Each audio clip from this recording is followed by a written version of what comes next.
Sean bienvenidos a la presentación de dos funciones psíquicas muy importantes para entender más la vida anímica del ser humano. Los exponentes a continuación son Yusmar Lares, Héctor Leal, Alexander Hernández y mi persona, María Laura Gutiérrez, pertenecientes al segundo año de la Escuela de Medicina Huitremundo Torrealba de la Universidad de Carabobo, sede Aragua, y específicamente de la materia Psicología Médica, la cual cursamos para obtener los conocimientos psicológicos necesarios para optimizar la relación con el paciente y facilitar la comunicación entre ambas partes para resolver los problemas y alteraciones del mismo. En esta oportunidad les hablaremos de la memoria y la conciencia. ¿Por qué? Pues la memoria es una función que le permite al ser humano adquirir, almacenar y evocar información sobre conocimientos, habilidades y experiencias pasadas, siendo esta una de las funciones más estudiadas, pues esta es vital para la supervivencia del individuo. En el ser humano, la memoria interviene en funciones primitivas como el mirar, caminar, escuchar, entre otras, hasta en funciones muy complejas y elaboradas como el lenguaje, los procesos de pensamiento y las capacidades de comportamiento social. Si no se contara con la memoria, otras facultades básicas como la percepción a través de los órganos de los sentidos sería inútil, porque cada vez que percibiéramos algo sería como algo nuevo y jamás sabríamos cómo actuar en consecuencia de lo percibido. La base de la experiencia de lo que ya aprendimos es necesario. Por otra parte, a través de la conciencia, un individuo consigue tener una noción de sí mismo y de su entorno. Es uno de los elementos que asegura la supervivencia de un ser vivo, pues le permite estar alerta a los peligros y actuar en consecuencia. Este proceso, aunque resulta sumamente sencillo a simple vista, es el resultado de varios fenómenos psíquicos que tienen lugar en la mente de los individuos a cada instante, sin que él tenga total noción de ello.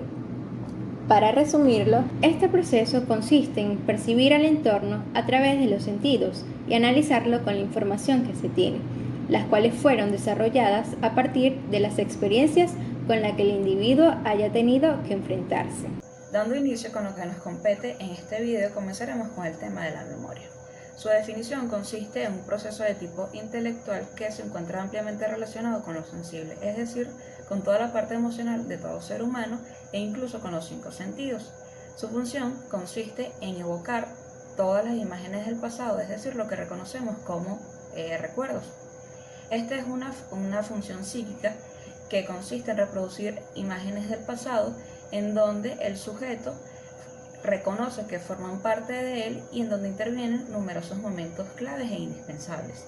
Es importante reconocer la importancia que tiene la memoria en todas las actividades diarias que desempeña el ser humano en su vida, como partiendo de lo más básico, como sería cómo tomar un lápiz o cómo tomar un tenedor, que estas son actividades que aprendemos en los primeros años de nuestras vidas y que mediante la memoria estas se ven reforzadas y posteriormente se convierten en actividades mecánicas e incluso esta también puede intervenir en actividades más complejas como lo serían las actividades de índole académica, en resolución de problemas, entre otras actividades.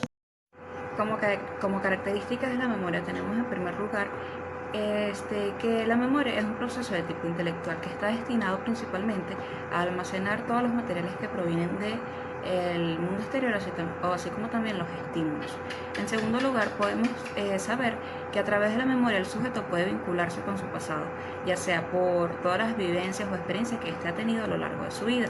Como tercer punto, tenemos que la memoria se puede evocar de forma consciente. Es necesario recordar que la memoria no solo actúa de forma inconsciente, sino que también lo hace de forma consciente. Gracias a esta característica es que tenemos la capacidad de poder evocar recuerdos en cualquier momento de nuestras vidas. Por cuarto, tenemos que el acto de la memoria es recordar y revivir el pasado sentimentalmente.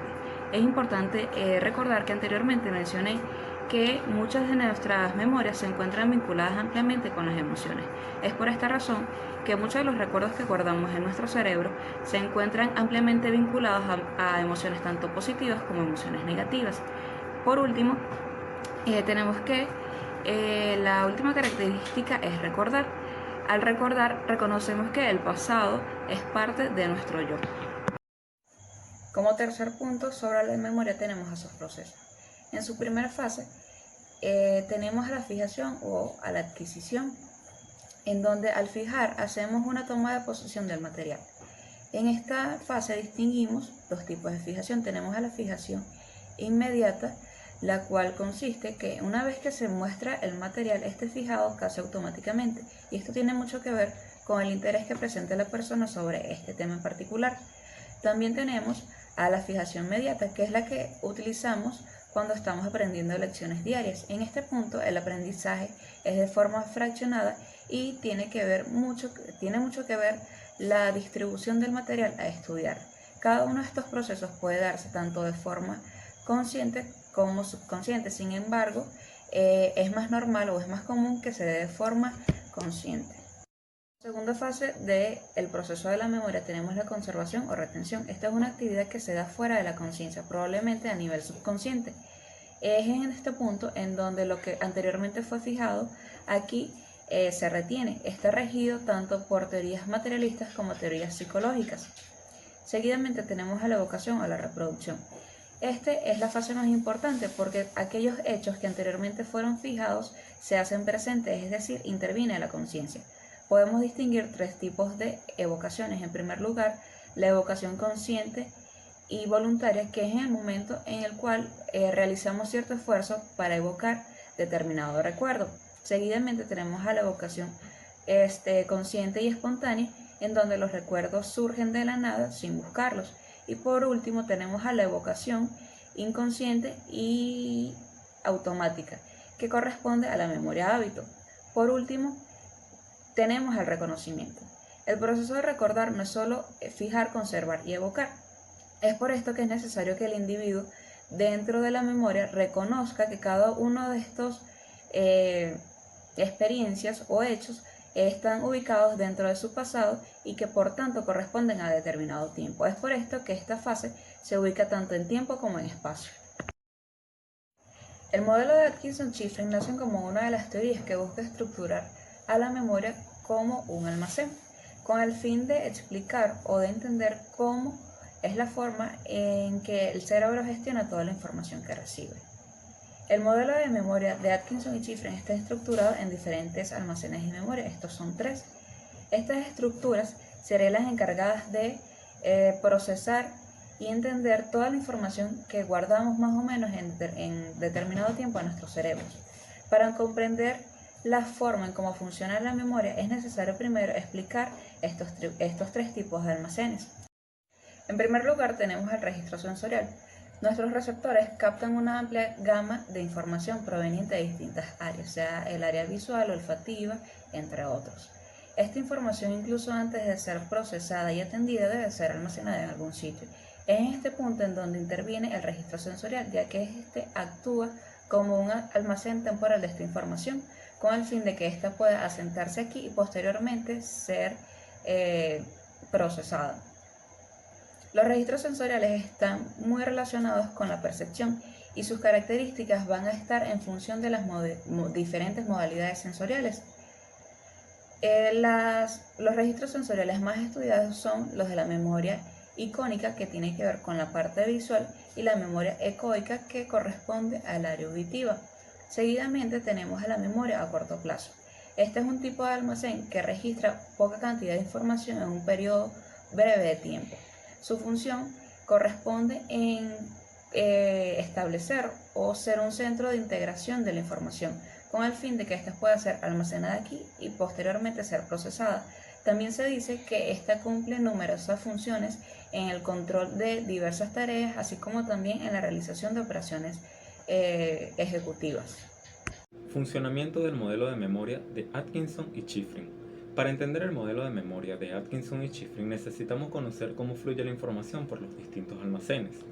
Los datos se mueven entre los registros sensoriales, o sea, los órganos de los sentidos, la memoria a corto plazo y la memoria a largo plazo en función de las necesidades del sujeto. La información es captada por los sentidos y al menos una buena parte de ella es almacenada en los registros sensoriales.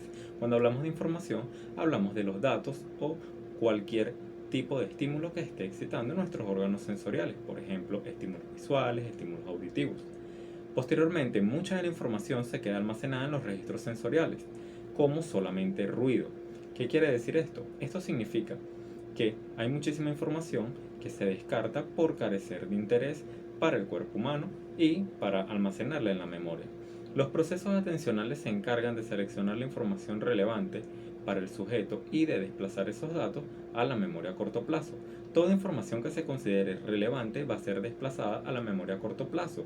Si considera siendo relevante y dependiendo de los tipos de técnicas y métodos que se utilicen, puede ser posteriormente almacenada en la memoria a largo plazo. Una vez allí, esos datos son procesados e interpretados.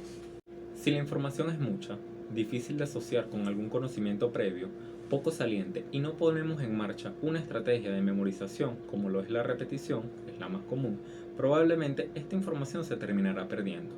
En la memoria a largo plazo se guarda toda la información que puede ser útil o relevante para un futuro. Esto permite que podamos llevar información de la memoria a largo plazo hacia la memoria a corto plazo para integrarla con nueva información de los registros sensoriales o para utilizarla en algún tipo de procesamiento ejecutivo. Un claro ejemplo de esto es cuando conocemos a una persona y queremos recordar su nombre. Una técnica muy fácil que se puede aplicar y además muy efectiva es el asociar el nombre de esta nueva persona con el nombre de una persona que ya conocemos que sea igual al de esta. Por ejemplo, conocemos una persona que se llama Vicente y asociamos el nombre de esa nueva persona llamada Vicente con el nombre de un tío que se llame Vicente. Así, cuando veamos en el futuro a esta nueva persona conocida, ya simplemente viene a nuestra memoria la información del nombre de nuestro tío y de inmediato podemos asociar que se llama igual que la persona que conocimos. Olvido y sus causas. El olvido es la desaparición o disminución de nitidez de un recuerdo. Las causas más comunes del olvido son el tiempo, el desuso, el matiz hedónico, las interferencias y la ausencia de interés por la información. A mayor tiempo transcurrido, mayor olvido. La duración del recuerdo depende de la fuerza de fijación. Quiere decir que mientras más fijemos una información va a ser más difícil que la olvidemos. Y mientras más débil sea esa fijación, más fácilmente se va a perder a medida que vaya transcurriendo el tiempo. El desuso. La información que no se practica o no se usa, poco a poco se va olvidando. Quiere decir que mientras más tiempo pase de haber aprendido una información y no se le haya dado uso a la misma, más fácil va a ser que se olvide de ella. El matiz hedónico.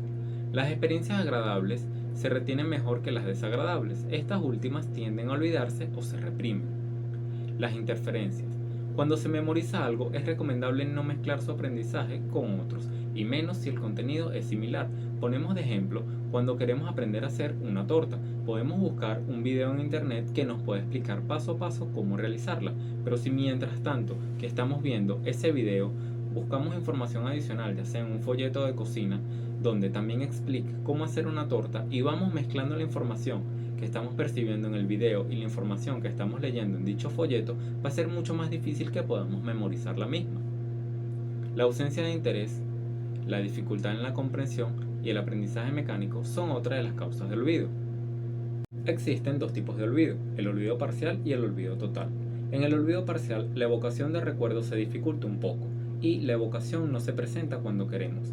Un ejemplo de esto es cuando queremos recordar algo de manera inmediata y se nos hace bastante difícil e inclusive no llega en ese momento lo que queremos recordar. Pueden pasar segundos, minutos, incluso pueden pasar horas hasta que dicha información pueda aparecer. El interés, el tiempo y la fatiga mental son factores que influyen en él. El olvido total es la ausencia del recuerdo. Podemos intentar recordar algo inclusive por horas y esta información no llega a aparecer. La falta de interés y el automatismo en el aprendizaje son factores que influyen en el olvido total. Acá tenemos el modelo de Atkinson y Shiffrin en un diagrama de flujo. Podemos observar que entra la información hacia la memoria sensorial. Si no se le presta la suficiente atención, la información se pierde después de una fracción de segundos. Si la atención es suficiente, esta va a pasar a la memoria a corto plazo, en donde pueden existir tres opciones. Puede que no haya procesamiento de dicha información, puede que el procesamiento sea superficial o puede que el procesamiento sea profundo. En el caso de que no haya procesamiento, la información se pierde después de cerca de unos 15 segundos aproximadamente. Si el procesamiento es superficial, la información se mantiene en la memoria a corto plazo por un periodo más largo. Si el procesamiento es profundo, esta información va a pasar a la memoria a largo plazo. La información es transferida, si se la requiere, a la memoria a corto plazo desde la memoria a largo plazo, como aplica en el ejemplo que les puse en cómo memorizar el nombre de una persona que estemos conociendo. La conciencia es un proceso mental mediante el cual nos percatamos del yo y de su entorno en el tiempo y el espacio. La conciencia recibe y procesa la información que proviene del entorno, cristalizándola para ser posteriormente almacenada o rechazada con la ayuda de los siguientes factores. Número 1. Los 5 sentidos. Los 5 sentidos son importantes ya que a través de ellos podemos percibir toda la información del medio que nos rodea. Número 2. Imaginación y emoción. Número 3. La capacidad de razonamiento de la mente, la cual va a variar dependiendo de cada individuo. Y número 4. La memoria. Muy bien, ahora hablaremos del campo de la conciencia. El campo de la conciencia comprende todo el ámbito capaz de ser abarcado por la misma. Este se puede subdividir en 3 tipos de zonas: la zona consciente, la zona subconsciente y la zona inconsciente. La zona consciente se encuentran todos los pensamientos, las emociones y las acciones que están directamente relacionadas con la realidad. Este es el sistema más accesible para nosotros y mediante el cual nos relacionamos con los estímulos externos o con estímulos internos a través de los sentidos.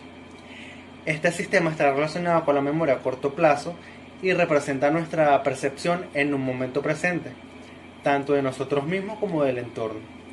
Sin embargo, la percepción de este tipo de conciencia es subjetiva y diferente para cada persona, lo que explica que no solo percibamos a través del sistema consciente, sino que el sistema preconsciente e inconsciente también pueden estar involucrados en este proceso, y es por eso que a veces la realidad puede verse un poco distorsionada.